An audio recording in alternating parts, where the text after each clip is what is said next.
Winter in Spokane smells like pine and cold metal, and the river along Kendall Yards moves with the slow patience of a creature that knows it will outlast everyone who stares at it. That is the backdrop of my life, not the parties and posed photos that Isabella loves. I am Dennis Flores, 62, a renovation contractor who learned to read houses the way other people read poems, by the cracks, by the weight of a door, by the way the heat rides up a staircase. For years I left before dawn in a pickup dusted with frost, drove out to job sites where the gravel had to be tamped and the permits were fussy, and I brought home the kind of fatigue that feels honest. Maria, my late wife, believed in stacking small good choices until they became a wall against chaos, and I tried to keep that wall standing after she was gone. When our son Michael married Isabella, I told myself love could sand down edges. I did not foresee that contempt can be polished to a high sheen and displayed like silver. The quiet sacrifices started small and then became a system. 5 winters ago, when Michael and Isabella were scared about their mortgage adjusting, I set up an automatic payment that skimmed $2,800 out of my account every month and sent it straight to their lender. It was meant to be temporary, a bridge, while his commission cycle evened out and her boutique consulting found its stride. Then, months stacked into years. I did the math one afternoon on a yellow legal pad at my kitchen table. 5 years, 60 payments, $168,000, and tucked the paper into a folder because Maria had taught me to document what love costs. On Sundays, I would fix their sticky door patch drywall after a careless moving job set a shelf level in the nursery that remained empty. When Isabella's parents, Cody and Catherine Jenkins, breezed through town in winter coats that looked like magazine ads, I became the man who lugged their suitcases and kept their schedule neat. It was not servitude in my mind. It was family. The first real crack came in a sentence that did not know it would survive in my memory. Months before Christmas, at a backyard fundraiser where string lights made everyone look softer than they were. Isabella leaned toward a circle of friends and said, airy and precise, breeding matters. She didn't look at me when she said it, but her eyes swept past my work boots as if they were an uninvited guest. I filed the sentence where it belonged, not as evidence for a fight, but as a weather report. Still, the weather was turning. She began to text me lists that read like assignments, trash bins, faucet drips, an outlet that mysteriously stopped working after a party. Cody clapped my shoulder and called me solid stock, the way people in old movies talked about farmhands. Catherine once held up a photo of Maria on my mantle and said the frame was charming, in its way, the way people talk about a thrift store they would never enter. If you had asked me then what I thought was happening, I would have said nothing important. Families are awkward temporary arrangements. But what they did not know is that I had already started saving everything. Texts, receipted invoices for appliances they swore they bought themselves, insurance confirmations, and each bank statement that proved money, leaving my life for theirs like a tide that never reversed. December moved in with its brittle mornings and long shadows. Work got tight because weather slows down exterior jobs, and I started planning for a lighter winter. One evening the phone rang and Michael's voice was too careful. He said Christmas dinner would be just their circle this year, the way a manager might say a role had been filled by someone else.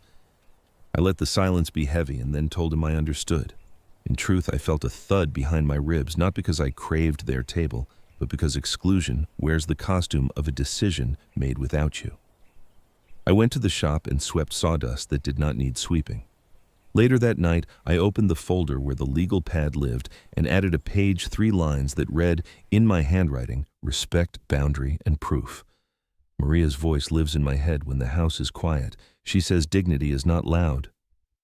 Den, it is a door you close. I did not know yet which door I would close, but I knew there would be a latch. To keep the record straight, I should say this. The sentence, breeding matters, did not happen on Christmas Eve. It happened months earlier, and I carried it forward like a note in a pocket, unfolding it when I needed to remember what I was dealing with. When people doubt a narrative later, it helps if your memory has timestamps. That is why the folder existed. That is why when I tell you I had the bank's autopay dashboard bookmarked, it will make sense that I could act quickly when the right moment came. The outline of the plan was not born out of spite. It was born out of fatigue and arithmetic. Quiet revenge is not a storm. It is a careful rearrangement of the furniture so that when the house of lies finally collapses under its own weight, nobody can say they did not see the beams bending. I kept working. I accepted that I would not be in their photographs this year and made a simple promise to myself I would not buy a single bottle of champagne to toast people who were comfortable drinking my labor like water. The day before Christmas, the forecast called for clear skies and hard cold. Spokane in late December is beautiful in a way that refuses company. I loaded the truck with a few tools because habit is an anchor, and I checked my email because habit is a warning system. There was a message from the bank reminding me of an upcoming draft. I stared at the amount $2,800 and saw the number the way a man sees a map home. It was not rage that came. It was quiet. This matters, I told the empty kitchen. This is important. I closed the laptop without acting. Not yet. You need to understand why I waited one more day. I will tell that part soon. For now, remember this, the folder, the sentence that chose itself months ago, and the way winter makes you hear your own breath when you are finally done apologizing for it. There is a way contempt learns to dress itself so well that you nearly compliment it on the tailoring. In the months before Christmas, I watched Isabella perfect that wardrobe. She floated through fundraisers and book club nights with a laugh that arrived half a second too late to be kind and a vocabulary built for gates, not bridges. The sentence I told you about breeding matters did not vanish after that backyard fundraiser. It echoed low and steady through small moments that might look harmless from a distance. At a tasting, she called my craft hands-on, the way some people say primitive smiling, as if she were giving me a ribbon for effort. Cody rested his elbow on my shoulder and told a circle of donors that I was salt of the earth, as if salt belonged on the floor. Catherine asked me once in front of two women who smelled like expensive soap whether I had considered retiring from the field work and enjoying something gentler. They didn't mean it as care. They meant remember the rung of your ladder. What they did not know, and what matters now, is that I had begun to keep a parallel calendar, a life within the life. On my fridge there was the practical list the world could see: a grocery day permit, hearings a paint order due by Thursday. In a plain manila folder in my desk, there was the other list: screenshots of texts where my chores were assigned, like office memos, photos of their new appliance suite with the receipt number, barely in frame notes on dates when I babysat a neighbor's toddler. So Isabella could host without distraction, and every monthly bank statement that showed $2,800 leaving my account for their house. I exported copies into a cloud folder because paper can burn and memory can be accused of vanity. Maria's handwriting on old cards reminded me that order is a form of love, and that love, when used against you, must be given a boundary and a witness. Michael tried in his gentle way to be a bridge where none existed. He would change the subject when Isabella offered a joke with me as the punchline, or squeeze my shoulder on a Sunday after I fixed a faucet that refused to behave.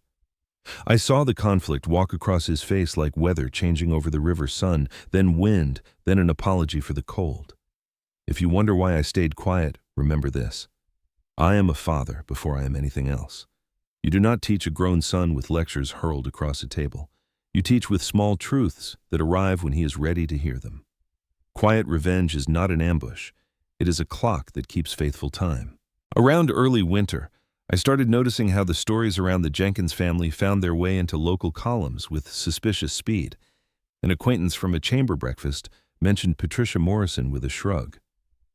She and Cody go way back through a donor board. I didn't chase the rumor. I opened LinkedIn at home that night and sketched a simple map on paper, names, committees, boards, just to see connections. It is important you understand I was not hunting for scandal. I was testing a hypothesis about how images are laundered in small cities. Spokane is big enough to hide and small enough to remember. The same names fund the same events and appear in the same photographs, and reputations move along those rails faster than truth. Meanwhile, the practical humiliations continued, not dramatic enough for a headline, but sharp enough to nick. A to-do list would land on my phone on a Saturday with bullet points that did not ask so much as assign hall bins, tighten a shaky banister, wait for the cable window because you are good with companies. At a brunch with women in pale sweaters, Isabella announced that the nursery closet had been rescued by her father's designer, though the carpenter was me on a Tuesday night with a headlamp and a level. When people laughed at the story of the rescue, I learned a new taste for silence. Silence, when chosen, is not surrender. It is a banked fire. And I was saving all my dry wood. I also set certain legal lights in place. I I checked my bank's portal and verified that the automatic mortgage draft was indeed connected to their loan number, not to Michael personally, so that when I closed the valve, there would be no confusion about who had depended on my generosity. I downloaded the past 12 months of payment confirmations and labeled them by month in the cloud folder. I confirmed that my Ring doorbell stored clips to the cloud without manual effort, and I adjusted the motion sensitivity because darkness in December makes everything a ghost until you tell the camera what to fear. I joined our neighborhood's Nextdoor group under my real name, not to post. Not yet, but to watch how quickly gossip travels and who pilots it. This is important. I was not preparing for a fight I wanted. I was preparing for a truth I would not run from. If you are wondering about the dinner in Kendall Yards and how a man like me, uninvited, would ever place a single page on that table without crossing a line, you are asking the right question. I did not plan to trespass. I did not plan to shove. Spokane is a place where reputations are built on how you behave when nobody thinks to record. I had options that stayed legal. A friend who manages the building's front desk could receive clearly labeled envelopes and, at a guest's request, deliver them to the dining room at the moment of a toast. A client who would be at the dinner had already texted me a photo of the place settings and said with a wry face, "Wish Maria were here to see you handle this with grace." Whether a guest invited me to speak for 2 minutes or I let the packet speak without me, I would not make a mess of someone else's home. I would make a record in it. December wore itself thinner. On the morning of December 24th, Spokane woke under a sky so sharp it felt new. My phone buzzed with a message that began like a meeting agenda, detailed arrival times, terminal number, baggage claim info for Cody and Catherine, and the instruction that I should be the one to collect them because it reflects better. The old me, the man who tried to arrange himself into a shape that fit their picture, would have said yes before he finished reading. The man Maria raised took a breath and did something else. I took a photo of the text for the folder. I checked my bank portal and verified once more where the valve was. And I set my phone face down on the table so my heartbeat did not learn to answer to a bell. What happened that afternoon is the hinge on which the whole door swings, but we will reach it in honest order. For now, know this: by the time the demand arrived, I had already chosen the kind of quiet I was willing to live with. On the morning of December 24th, Spokane woke up diamond cold and honest. My phone lit with a message that read like a corporate memo: Alaska Airlines Flight 447 Terminal Carousel, estimated arrival, and then the line that carried its own sneer. It reflects better if you pick them up. I looked at that sentence until the steam above my coffee flattened into a thin ghost. Months of small humiliations had taught me to pause before answering. So I did what I'd prepared myself to do. I documented, I decided, and only then did I reply. First, I took a screenshot of the request and dragged it into the cloud folder that had become my quiet ledger. Second, I opened the bank portal I had verified in advance, followed the path I already knew by heart, and shut off the automatic mortgage draft. The system flashed a timestamp and sent a confirmation email that landed in my inbox with a soft chime.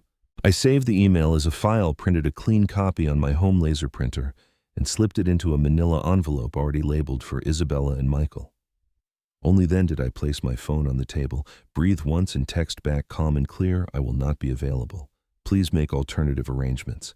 That was the line in the snow. It was not an argument. It was a boundary the weather could not erase. If you are worried about whether canceling a long-standing draft is impulsive, listen closely. This was not a spur-of-the-moment slash. For months, I had been building a record 60 payments, $2,800 each, for 5 complete years, and a plan that did not require shouting to be heard. I had already confirmed with my bank that turning the valve would only affect their loan, not any account that could entangle my son's employment or my company's lines of credit. I had already downloaded the last 12 months of confirmations, labeled and stored them where a fire or a story could not erase them. I had already spoken hypothetically to a friend who manages the front desk in the Kendall Yards building about whether clearly labeled envelopes could be delivered to the private dining room if a guest requested it. He had said, with that small smile Spokane people use when they approve without announcing it, that the building's policy allowed it when a guest or host consented and security logged the handoff. Quiet revenge obeys the rules so precisely that noise becomes unnecessary. Isabella's reply arrived within a minute, clipped and theatrical, asking whether I understood the optics, whether I valued family, whether I wanted them stranded. I did not debate optics with someone who used people as mirrors. Instead, I replied once more, concise and polite, and put the phone down. Not long after, the Ring doorbell caught the first ice storm. Rapid footsteps, sharp knocking, a voice I knew too well, high and slicing, asking whether I was home and whether I had any sense of decency left. The camera's field of view framed them with a precision that would later matter. Time, temperature, faces, the rhythm of entitlement. I did not open the door. I didn't speak through the intercom. I let the camera do its work and the cloud do the rest. Then I downloaded the clip, titled it with the exact date and time, and filed it next to the email confirmation. People confuse silence with weakness. In reality, silence leaves room for records. By early afternoon, I had one more choice to make. The dinner that night was in a private room on the river with a guest list I knew better than I had ever wanted to know. Weeks earlier, a client who would be there had texted me a photo of the room and, without any prompting, offered, "If you decide to set the record straight, I will walk you in for 2 minutes, or I will ask the host to let the front desk deliver envelopes. No trespass, no scene." I had nodded at my phone in an empty shop and filed that offer under grace. With the autopay cancellation printed and the folder complete, I called that client and asked a simple scripted favor. If the host agrees, have the front desk deliver sealed packets to each place setting when the first toast is raised. If the host refuses, ask permission for me to step in for exactly 2 minutes to explain the contents and leave. If neither is granted, I will not come. I will mail the packets tomorrow by certified post. You need to hear this part. Crossing a threshold on your own terms is not rebellion. It is respect for your story, for their house, for the law. We agreed to speak again an hour before dinner. I then called my friend at the front desk, confirmed he was on shift, and emailed him the guest list and my name for the log in case the host consented. "What about the smear article you've been waiting to hear about?" "Not yet. That did not hit until the evening after sunset, when people reach for their phones to curate the version of themselves that clinks best against glass. For now, the only thing that moved through the city faster than breath was a chain of texts I could not see, setting the stage for a story they thought they would control. I stayed with what I could control. I gathered 12 slim packets I had prepared in advance, each with a cover page summarizing the timeline, selected bank confirmations, a photo of the new kitchen suite with the receipt number visible, and a short statement written in a voice Maria would have recognized, factual, spare, without venom. To each one, I added the fresh page, the time-stamped cancellation. I sealed them and labeled them 1 through 12. I placed the Ring clip on a small flash drive for the host and printed a single sheet with a link and a QR code to a private cloud folder for anyone who wanted to review calmly later. I'm aware some people flinch at codes in a story. This is Spokane in the present tense, and proof often begins with a square of quiet black and white. At dusk, I stood at my front window and watched the neighborhood exhale a slow trail of chimney smoke. Michael called. Then again. I let the phone perform its little dance on the counter because I refused to teach it ownership of my attention. Instead, I did a smaller thing that mattered more. I logged into Nextdoor and drafted a post. I did not publish a simple statement saved in drafts. Setting the record straight regarding December 24th, documents available. If the smear landed, I would post. If not, the drafts would sleep. I also wrote a short email to myself summarizing the day's actions in clean sentences so that if anyone ever asked later, I could point to something better than a feeling. If you have never turned your life into a sequence of timestamps, it can feel like betrayal at first. Then it feels like oxygen. The sky turned dark and precise. It was almost time. Before I left, I took one last look at Maria's photo on the mantel. "Dignity is not loud," I said out loud to make the room remember. Then I picked up the 12 envelopes, slid them into a messenger bag, and stepped into the cold. The river below Kendall Yards moved with its usual patience.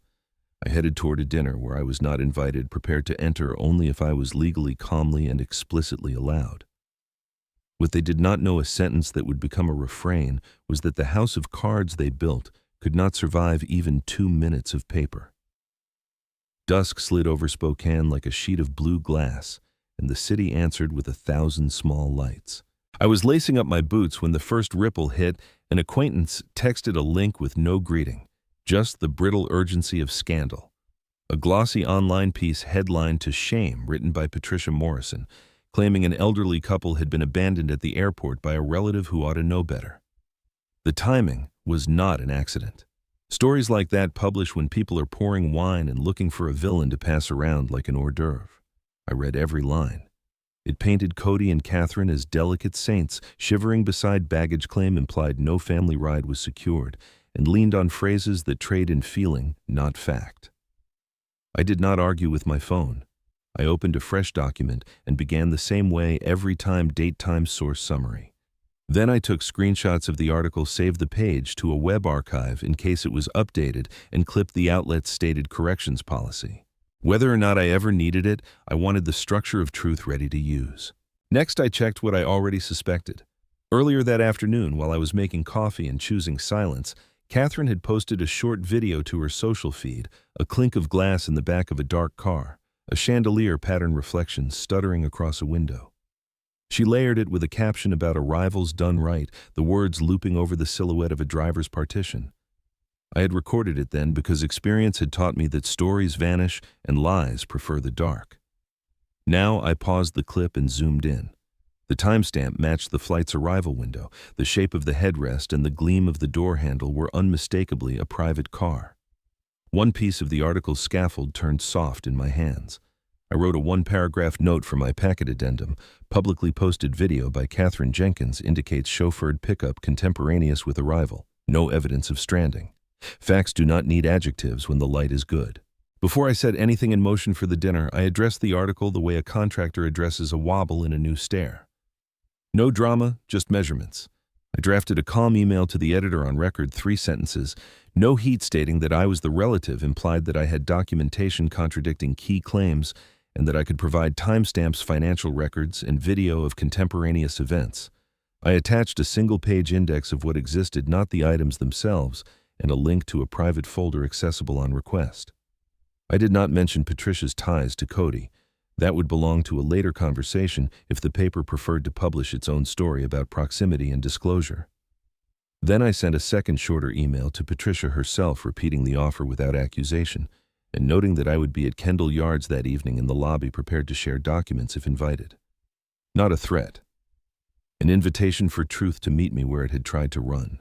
The next step belonged to logistics, not courage. I called my client, let us call him Evan, who had already offered to be a bridge into the private dining room. Evan was not merely a guest. His firm had co-signed the room reservation with Isabella to guarantee the minimum, which gave him the simple authority we needed. I asked him to send a one-line email to the building's front desk, granting permission to deliver sealed packets, and another line authorizing me to wait in the lobby. He CC'd me and security on both messages. I called the front desk and spoke with my friend on shift, who confirmed the delivery policy one more time. A co-host or host could request envelope delivery.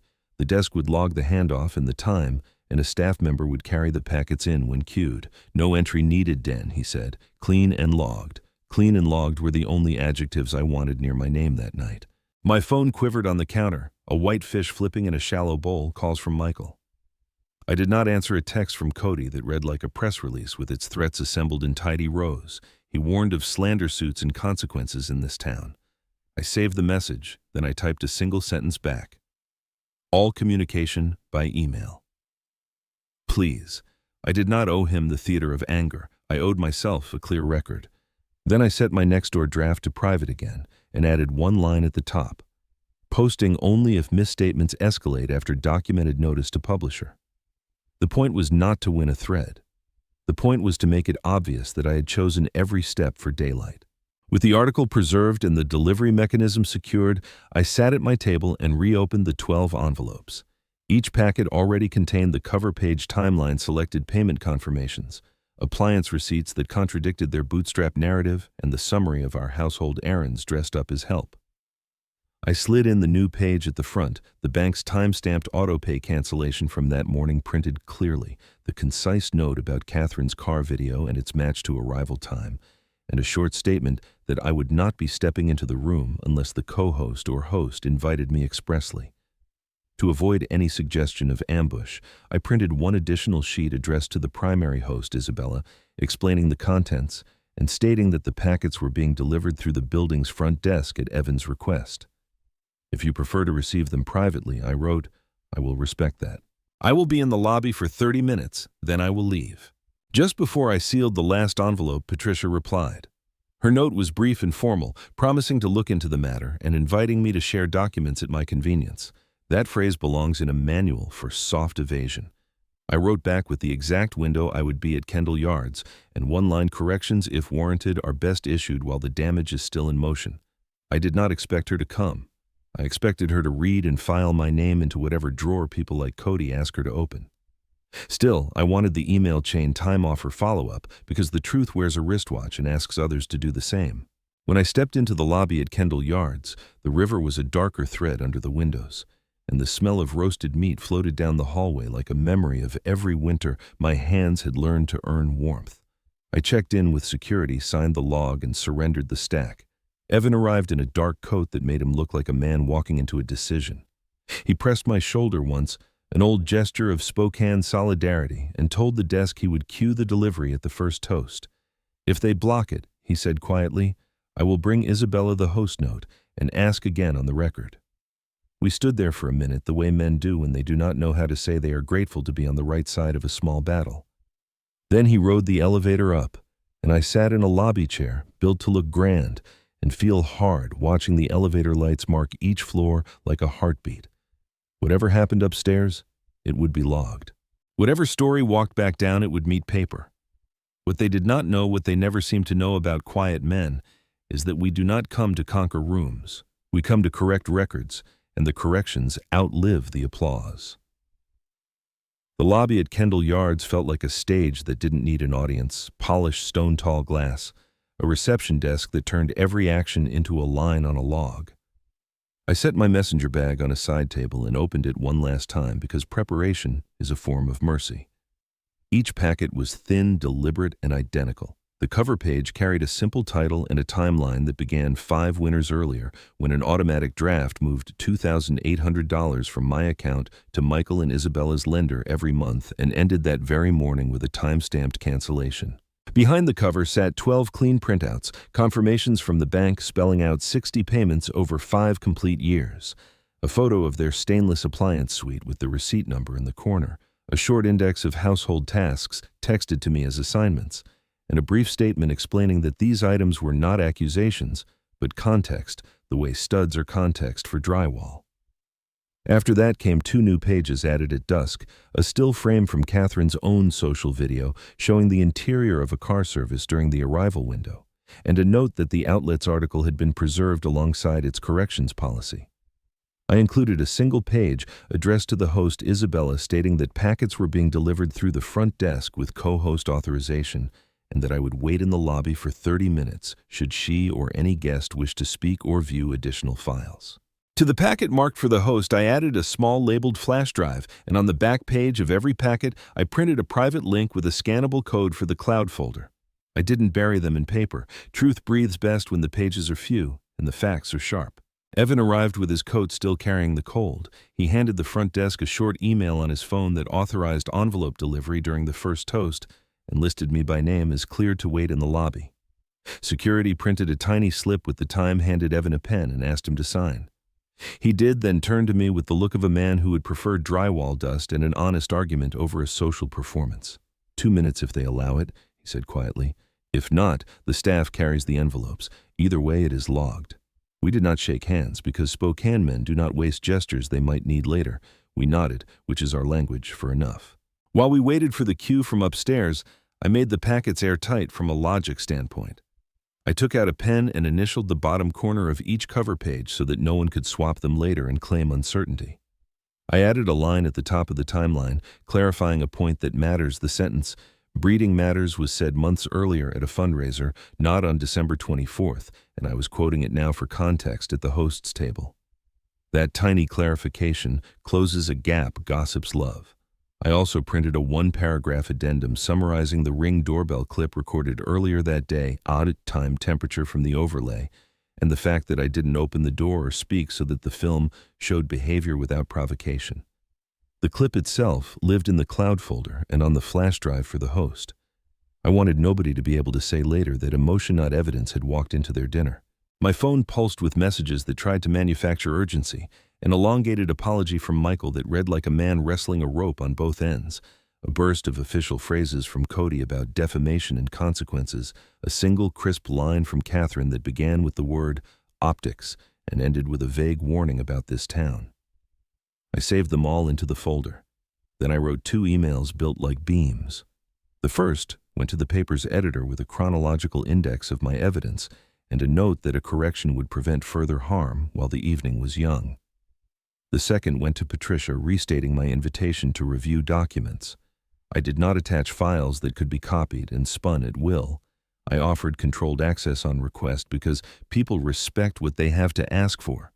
If either wrote back, good. If not, the chain would stand as proof that I had advanced the truth without theatrics. A server in black stepped off the elevator with a message from upstairs.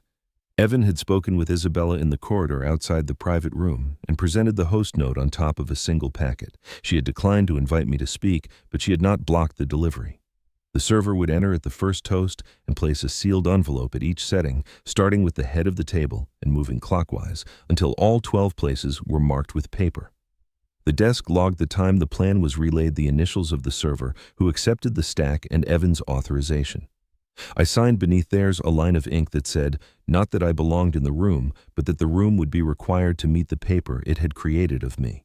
While the elevator hummed somewhere between floors, I rehearsed the sentence I would use if called upstairs for exactly 2 minutes. It was not a threat or a flourish. It was a string of facts tied to a single quiet conclusion that even people in love with their own reflections could not mistake. I did not practice anger. I practiced ending a pattern without raising my voice. Maria used to joke that my best work looked invisible when it was done because a straight wall draws no attention to itself. That is what I wanted here, to leave behind a straight wall. If they invited me, I would speak. If they did not, the envelopes and the links would do the speaking without me, and I would mail certified copies in the morning with delivery confirmation, the way you do when you build something meant to withstand weather. The server returned to the desk with a thumbs up meant for Evan. It was time. The stack lifted, the elevator doors shut, and I watched the numbers climb like a pulse settling into a calm stride. I sat back in the lobby chair with my coat folded beside me and let the lobby carry the quiet part of my revenge. Upstairs, someone would raise a glass and start a sentence about gratitude. A minute later, 12 pairs of hands would reach for paper instead of crystal. No scenes, no trespass, only a record entering a room that had traded in rumors. Whatever they chose to say after that would be answered by dates, by times, by the fact that the only thing I had withdrawn was an automatic draft that should have ended years ago. The rest money image invitations had been theirs to steward, and they had spent it on contempt. Tonight the bill arrived in white envelopes. Upstairs, the first toast rose like steam, and then the plan moved the way good plans do without me. A server in black slid into the private room with the composure of a metronome and began placing sealed envelopes, one at each setting, clockwise, starting at the head of the table. The front desk time-stamped the moment of delivery and noted the server's initials. Evan texted me a single word. Go, meaning not that I should enter, but that the paper was in the room and doing the work. I stayed in the lobby chair and listened to the building breathe, the elevator's soft bell, the distant rattle of flatware, the low murmur that follows. Surprise when it realizes it will be staying a while. If you have never trusted pages to speak for you, it feels like stepping onto a frozen lake you have measured yourself. The first real tremor was not sound, but time. Barely 2 minutes after the envelopes were placed, my phone lit with a message from Evan reading. Questions. Then another host resisting comment. Guests pushing. I pictured the pages opening in unison, the cover sheet's timeline catching light. 5 winters of automatic drafts, $2,800 at a time. 60 confirmations arranged like studs in a wall.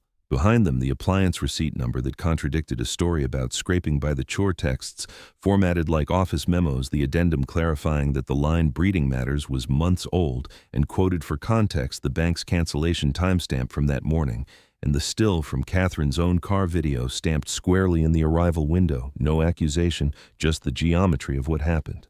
A third message from Evan requesting 2 minutes on record. Waiting. The lobby's heat clicked once and fell quiet as if the building too expected an answer. I'd promised myself I would not step into that room without explicit consent from someone authorized to grant it, and that promise was inked on paper upstairs in the host note. If they refused, the envelopes would be enough. I would mail certified copies tomorrow and let the logs carry my side of the night. If they agreed, I would speak for exactly 2 minutes and leave. No wandering into old wounds, no argument rehearsals. 2 minutes is longer than most people think when truth does the talking. Another chime. Evan again, co-host permission to enter. 2 minutes. Security escort approved. Clean logged and within the policy I had verified. The front desk called my name in the gentle indoor voice of people who have watched rooms fall apart and prefer they do not. I stood, signed the line authorizing me to step up as a guest of the CO host for a brief statement, and handed over my driver's license so the guard could match name to record. The guard nodded, clipped a visitor tag to my coat, and walked me toward the elevator with the unhurried pace of someone who understands that speed invites mistakes. Before the doors closed, I texted back one sentence to Evan, 2 minutes fax only. The elevator lifted slowly, each floor number a small, white confession. I watched my reflection in the brushed steel and thought of Maria's line about dignity not being loud, and I realized my hands were steady. Not angry, not eager. Steady the way a level tells you a line is true because the bubble does not care who believes it. When the doors opened, the guard and I stepped into a short corridor warmed by rosemary and citrus and something sweet that wanted to be forgiven. Evan met us at the corner with the exact face you wear when you know the truth is about to separate from the story that kept it company too long. At the threshold, the guard paused. "You have 2 minutes," he said gently and indicated the clock on the wall. Evan held the door open and did not step in front of me. He nodded once toward the head of the table where Isabella sat very straight. Her envelope still closed, the host note atop it like a misplaced coaster. Cody's mouth was set in the shape that men call resolve and sculptors call granite. Catherine's eyes flicked between her closed packet and the still frame printed on the addendum, the one she had filmed without imagining it would serve anyone but herself. A half circle of guests, some I had built decks for, some I had only nodded to in grocery aisles, held pages in their hands like they were finally heavy enough. I did not look for Michael first. I looked for the clock. 2 minutes is 12 lines if you breathe and let silence carry some of the weight. Evan raised his palm to gather the room, and the conversation fell the way sound does when it reaches an edge. It did not expect. "Dennis has 2 minutes, he said, measured his voice, not offering me authority but announcing the terms under which I would borrow it. Then we go back to dinner. That last clause mattered more than it sounded. It let people keep their dignity if they chose it, and it reminded those who did not that the evening would outlive their posture. Before I spoke, I reached into my pocket and placed a single page on the table face up so no one would accuse me of theatrics. It was a compact index date of first payment, total number of drafts over 5 years, amount per month spelled out in words. The morning's cancellation timestamp, the name of the bank representative who confirmed the turnoff route, a reference to the linked cloud folder with fuller documents, and one line underlined, one statement limited to facts corroborated by attached records. I did not bring blame into the room. I brought the kind of order that makes blame unnecessary. There are moments in a life when you know a house is about to shift. The lobby clock downstairs ticked on. The guard behind me checked his watch. I drew one breath and let the first sentence settle on the table ahead of me. "Steady as a beam, I am here by permission for the length of 2 minutes to clarify the record with documents you now hold." If someone had interrupted, then the plan would have survived. The packets were complete without my voice. But no one did. In a world that values noise, silence is still sometimes the most persuasive witness. I kept my eyes on the index page, not on faces, and prepared to lay out the spine of 5 quiet years in a way that no headline could swallow. The room waited, the clock waited, and for the first time all day I felt what it is like to enter a space not to demand anything from it, but to leave it incapable of pretending it does not know. The guard's voice was quiet enough to make the room hear itself. "You have 2 minutes. I set the index page on the linen beside the host note so that anyone who wanted the spine of the story could follow it without my voice. I didn't raise my eyes first. I found the clock, measured a breath, and began the way a builder lays the first true line. "I am here by permission for 2 minutes to clarify the record with documents you now hold." The room settled. For 5 full years, an automatic draft moved $2,800 each month from my account to the lender on this house. There are 60 confirmations behind your cover sheet. The math is simple, and it is written down. Pages rustled. Someone's glass touched the table without a sound. Earlier today, after receiving the demand that I collect guests from the airport, I ended that draft. The time-stamped cancellation is on your first page. That is not punishment. That is a boundary that should have existed long ago. I let that sentence breathe because it needed air more than heat. The line, "breeding matters," did not happen tonight. It was months ago at a fundraiser. I'm quoting it here because stories collect shorthand and shorthands need dates. I slid one finger to the still frame, added at dusk. This image is from Catherine's own social post during the arrival window this evening. It shows a chauffeured car interior on the way in from the airport. That is her video, not mine. The article that suggests abandonment says otherwise. I have already notified the editor and the reporter that documentation exists. If corrections are warranted, they should be made while the damage is still moving. I didn't look at Catherine. I looked at the printed policy line I had clipped from the outlet and included at the back. Facts are heavier when they carry their own instructions. Finally, there is a Ring doorbell clip recorded earlier today at my home.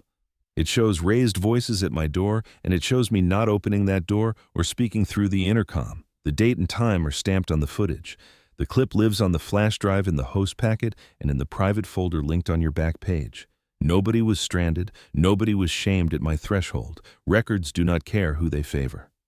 A guest 2 seats down, a man whose deck I had once straightened until the bubble touched center, lowered his eyes to his packet and swallowed in that slow way people do when they realize how simple truth can sound.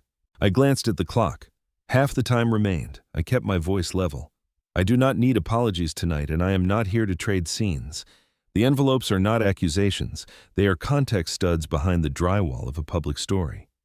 If anyone wishes to review more after dinner, my email is on the index. If the host prefers, the front desk will collect these, and I will mail certified copies tomorrow. Either way, the record now exists in this room, and that is all I came to do. There are sentences that end performances without raising a curtain.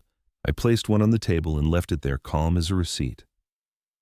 This is the last dinner I will ever pay for. No flourish, no glare, no pause to taste it. The sentence did not belong to me once it crossed the air.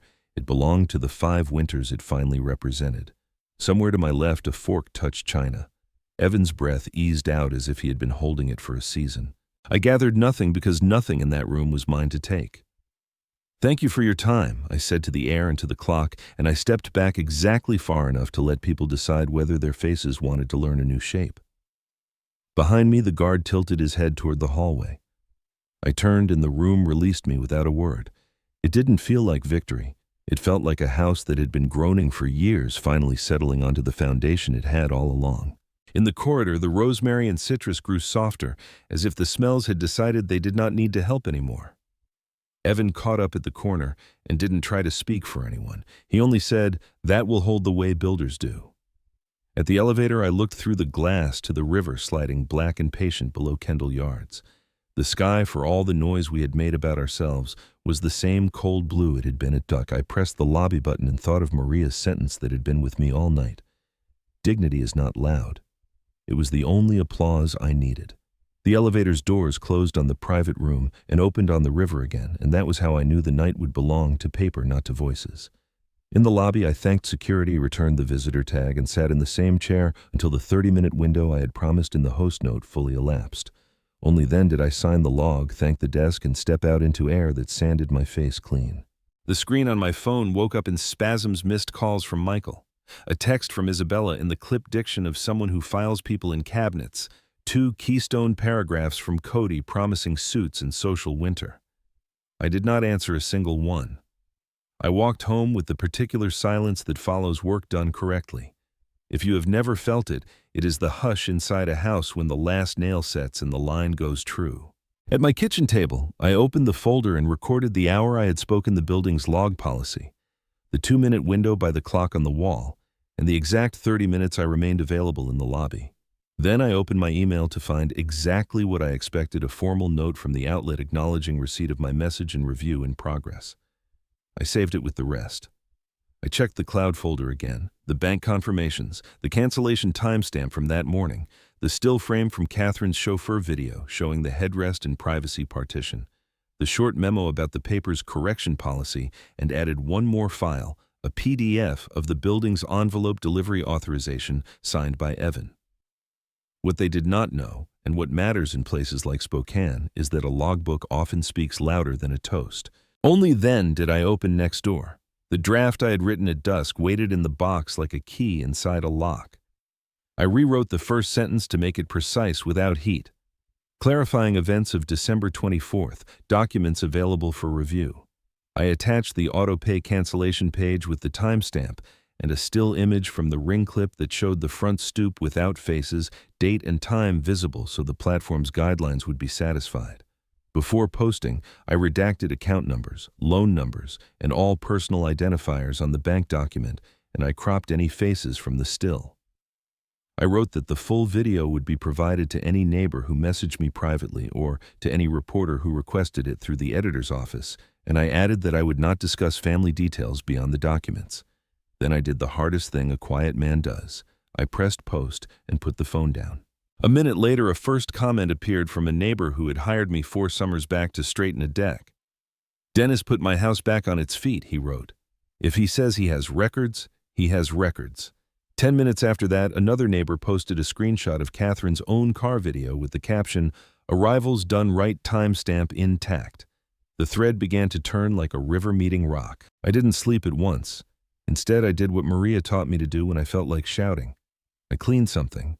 I washed the 2 wine glasses I never used, wiped each plate in the set of china she loved, and folded a dish towel the way she used to in tidy thirds that looked like the promise of a morning. Around midnight, my phone buzzed with a final text from Michael. "Dad, can I come by in the morning?" I typed back exactly 6 words that did not start a fight and did not surrender. Morning is better.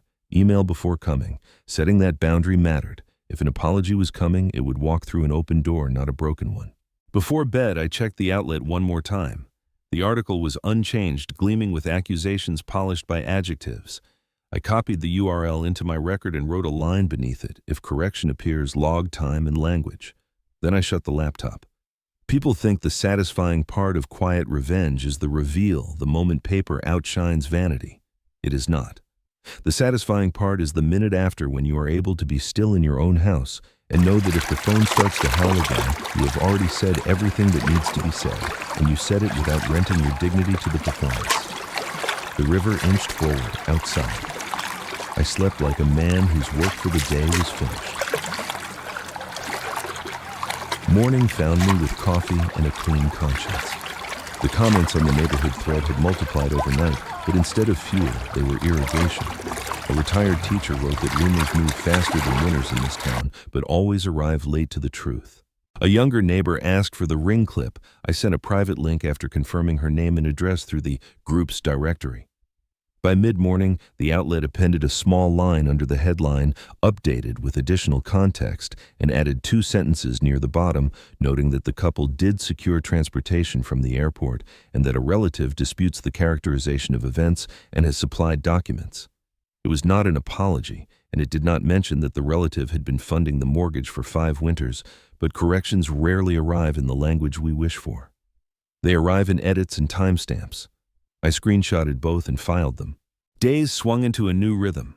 Clients I had not heard from in months called to book spring work. One asked if I was all right and said he had a spare guest room if I needed to get out of town. I thanked him and said no.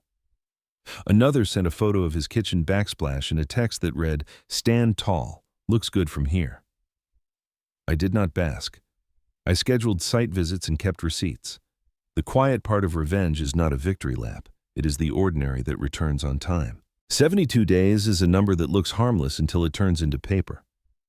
On March 6th, a certified envelope arrived at Michael and Isabella's address from their lender, a notice of default. The past due amount listed was $8,400, with 14 days to cure. A neighbor snapped a photo of the envelope on their stoop and without malice forwarded it to me because she knew I kept records now, and because Spokane is a town where mail on porches is a kind of weather. I didn't post it. I wrote the date, the sender, and the required cure period into my log, and I left their humiliation inside their own doorway, where it belonged. That afternoon, Michael sent an email that was shorter than the ones that came before Dad. "Can we talk this weekend?" I replied with 2 options. Saturday morning or Sunday afternoon, and the address of a coffee shop instead of my house. Meetings like stories need boundaries. Consequences do not like to travel alone. Their credit score, which had floated for years on a raft built of my drafts, began to sink in increments measured by algorithms. An insurance renewal arrived with a premium that surprised no one who has read a bill the month after a missed payment. The Homeowners Association sent a letter about repeated party parking violations, the kind they used to wave away on the strength of a smile at meetings. The smile no longer carried. Meanwhile, the Chamber Committee posted a brief update that its spring gala would proceed with a refreshed planning team. Names were not listed. Spokane reads deletions as fluently as headlines. Patricia, for her part, sent a longer email acknowledging that she had received supplemental materials and had requested additional comment from all involved. She did not address the connections I had mapped between her and Cody, and I did not press. The paper's lawyers would advise how many notes an editor's foot can carry before it warps the page. What mattered to me was that the correction line now lived under the headline with the time updated at 9:15 in the morning on December 25th. I wrote that down because the sequence of truth matters. It always has, even when people pretend it is wine warmed by a story. On Saturday, I met Michael at the coffee shop. He looked 10 years younger and 10 years older at the same time, the way a son does, when the scaffolding snaps and his muscles have to remember how to hold weight. He apologized. Not the kind of apology that trades in hedges and old weather, but the awkward halting kind that uses the word "I" and lands on the floor without asking to be caught. He said he knew about the notice of default. He said he didn't know how to fix what had been broken. I told him I had a counselor's number, a HIAD certified free patient, and I slid the card across the table without pushing it. I said I would not fund disrespect and I would not tolerate performances at my door, but I would attend counseling sessions if invited as a father on a day we chose together. He nodded like a man who could hear for the first time because everyone else had stopped shouting. Then he asked if I would come by the house to talk to Isabella. I said no. I said if Isabella wanted to talk, she could email me with a time, a place in public, and an agenda. It sounded corporate. Boundaries always do until you realize they are just agreements with yourself. Sunday afternoon, I drove to the river and parked where Maria used to walk the trail and named the trees like friends. I needed to choose my words for the next week, and I did not trust the echo of my own kitchen for that. The snow had receded into a lace of frost along the path, and the bridges looked like hands reaching across something they used to fear. I sat with a notebook and wrote 3 lists: what I could offer, what I could not, and what I would no longer pretend to misunderstand. Offers were simple resources for a repayment plan if they engaged a counselor. A single meeting with Michael each week to keep communication honest. Introductions to 2 foremen looking for steady employees in the spring if he wanted extra work. The cannot list was shorter. I would not reinstate the automatic draft. I would not cover late fees. I would not serve as a reference for any loan.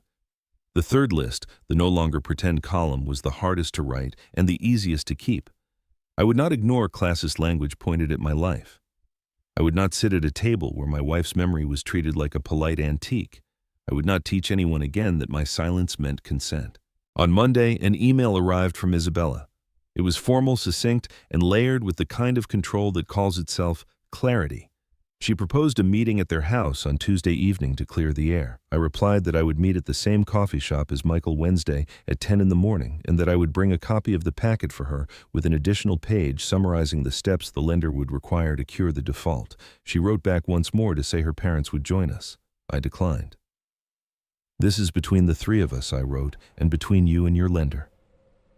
She didn't answer. That silence was a sentence all by itself.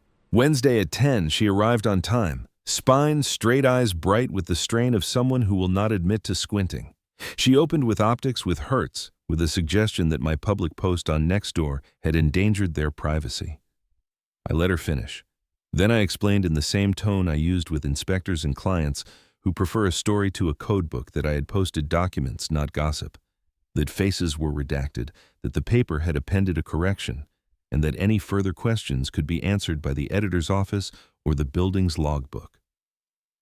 She shifted to the language of legacy. Maria would not have wanted this, and I told her Maria would have wanted a boundary the day she first heard the sentence about breeding. We spoke for 30 minutes and said everything we had come to say in the first 10. When she finally asked whether I would consider reinstating the draft until things normalize, I said, "The sentence I had prepared in the cold by the river dignity is not a bridge loan." She looked away. That was the first honest moment between us in years. Michael slipped into the seat beside her halfway through the conversation, apologizing for being late, and looked at me with the face boys wear the day they leave home and realize the door can be soft and strong at the same time. He said he had called the counselor. He said he would take the extra shift starting in April. He said he would keep meeting me on Sundays for coffee, even if Isabella did not come. I said, good. I said I was proud of his spine. Pride is a word people use too cheaply. I meant it like a level bubble settling center. Before we left, Isabella asked if I would at least speak to the HOA about the recent letters. I told her I would not intervene with an association that fairly enforces rules I have followed for decades. It was not punishment. It was me stepping out of a role I had never auditioned for. When we stood to go, she hesitated. You embarrassed us, she said finally, says porcelain, more human. I shook my head. No, I said. The documents embarrass the story. A truth like that does not ask for applause. It asks for room. We walked out into a morning so bright it made everything look new and a little tender, as if the town itself were waiting to see who would flinch first. I did not flinch. I bought a loaf of bread from the bakery next door and drove home by the long route that follows the bend in the river, where Maria once laughed so hard she cried because I had called a heron a small dinosaur on a coat. Quiet revenge is not about winning. It is about finally hearing your own footsteps and liking the sound they make on the way back to your life. Consequences branched. The Chamber Gala announced its refreshed committee list in a tidy post that omitted Catherine's name and added 2 people who actually build things for a living. The Community Foundation updated its donor story page with a transparent note that Patricia contributes her writing on a volunteer basis and adheres to the outlet's disclosure policies, followed by a link to those policies. A week later, the outlet itself added an editor's note beneath the article with a sentence about clarifying the reporter's prior acquaintance with sources, the sort of phrase that looks bland until you place it next to a timeline. I did not gloat. I printed the note and slid it into the folder. Records live better on paper than in the hearts of men. Cody tried one more performance by email draped in legalese and ironed smooth as a pocket square. He suggested that my campaign had materially harmed their family and hinted at damages without naming any. I answered with the same 3 sentences I had sent the first night, all communications by email, documents available for inspection. Any assertions should be directed to the outlet that published the initial claims. I CC'd the editor and my friend who manages the building front desk, so the log of that night would never be a rumor. He did not reply. In Spokane, people who have spent their lives auditioning for applause recognize when a room has moved on. Work steadied into something that felt like grace disguised as routine. I took on 2 apprentices from the trade school Maria always donated to quietly at the end of the year. We rebuilt a porch for a widow who had been living with a soft corner for 10 winters. And when we finished, she cried into her mitten and handed me a plate of cookies shaped like stars. Evan sent a message that his firm had received 3 inquiries from people who had been at the dinner and wanted someone with document discipline to oversee their renovation budgets. I wrote back that I build houses, not reputations, and he replied with a single word. Exactly, which made me laugh for the first time in weeks in a way that sounded like the river in spring. The thread on Nextdoor slowed, then softened into something the town could live with, a post about clearing sidewalks after a freeze. A lost dog whose ears leaned in opposite directions, a reminder that garbage day moves after a holiday. People slid past the story because it had become furniture visible, but no longer a subject. That is how I wanted it. Quiet revenge should always end as ordinary. It is the ordinary that keeps you from becoming what you fought. Patricia never asked to meet. She did email a final time to say that the outlet would continue to update stories as facts evolve. I answered with 2 lines. Facts do not evolve. Our access to them does. Then I thanked her for the correction and wished her a year full of unremarkable updates. It is the sort of blessing journalists deserve when they remember what the job asks of them. One afternoon, as March leaned toward April, I saw Cody in a grocery aisle comparing olive oils like they contained politics. He glanced up, measured the situation, and angled his cart away. I didn't follow. I returned a jar to the shelf because Maria would have told me I didn't need the fancy kind for a Tuesday, and I bought the bread she liked instead. When I reached the register, the cashier said, "My dad is a quiet man too, and bagged my things with the care of someone who knows that groceries can be a love letter if you let them." I walked out into a wind that felt like an apology nobody needed to say out loud. The last echo of the dinner arrived in my mailbox, not my inbox. A handwritten note from a couple at the table who had watched me replace their downstairs windows 2 summers earlier. We never apologized at the time they wrote. We believed the people with the loudest voices. We are writing now because the packets took our excuses away. I put the note with the others and did something that would have felt impossible in December. I did not replay the room in my head. The room could keep itself. I had walls to straighten and apprentices to teach to read a house the way you read a life, by the lines that hold not the paint that tries to distract you. Spring arrived the way it always does in eastern Washington, by reminding you that winter only ever rented the place. The river moved faster, the sun came earlier. I hung my jacket on the same hook Maria used and caught myself talking to the empty hallway as if she were heading out for groceries. "We did it," I said once, and then felt foolish for saying "we" until I realized that every good decision I had made in the past months wore her handwriting somewhere under the ink. Quiet revenge had become something else, quiet repair, and it turned out that my life recognized the difference. On a Saturday, Michael and I sat under the awning of the same coffee shop and did not talk about money for the first time in years. He told me he had stuck with the counselor and discovered that apologizing to the right person hurts more than yelling at the wrong one. He said he had learned to make dinner twice a week and overcooked the chicken once so badly the fire alarm cried out for intervention. I told him overcooked chicken has saved more marriages than therapy, and he laughed in a way that sounded like the boy who used to think a toolbox was a treasure chest. He did not ask me to come to their house. I did not invite him back to mine. We walked to the parking lot at a pace that would have made Maria proud and agreed to meet again next Sunday, same time, same place. Some relationships are rebuilt like porches, one board at a time, with room left under the steps for air to move. Isabella did not email again. I suspect she is good at moving on in public and slower in private. That is her work to do. The lender put them on a repayment plan that stretched longer than pride likes to hear. The HOA letters stopped after the tickets hit the mailbox enough times to teach the lesson committees have been teaching since the first time someone tried to park on the grass.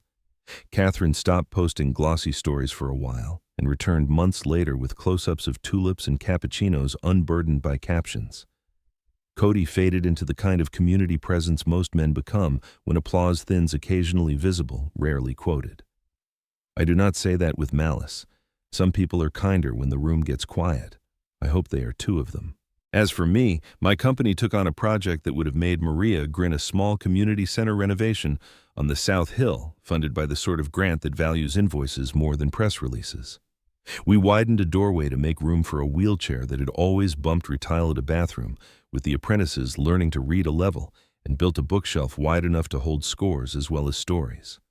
On opening day, a girl in a purple jacket read the first page of a second-hand book aloud to no one and everyone, and I stood in the corner pretending I had dust in my eye. Revenge is a word for stories. Repair is a word for afternoons like that. If you have stayed with me this long, thank you. You know now that the hinge of everything was not the packet or the lobby or the sentence at the table. It was the decision at my own kitchen counter to shut off a draft that had turned love into leverage. If you are standing at a counter right now with a bill that is not money but respect, listen, boundaries are not cruel. They are accurate. Quiet does not mean weak. It means measured. And the story people tell about you in this kind of town is never as strong as the receipts you keep in a folder with your name on it. On December 24th, I walked into a building by permission and left behind paper that would outlive performance. On March 6th, the lender delivered a letter that wrote the story none of us wanted to read, but all of us had authored. In between, the sky stayed blue on days when I expected thunder, and the river kept its appointment with downstream. That is the lesson I am taking into the rest of my life.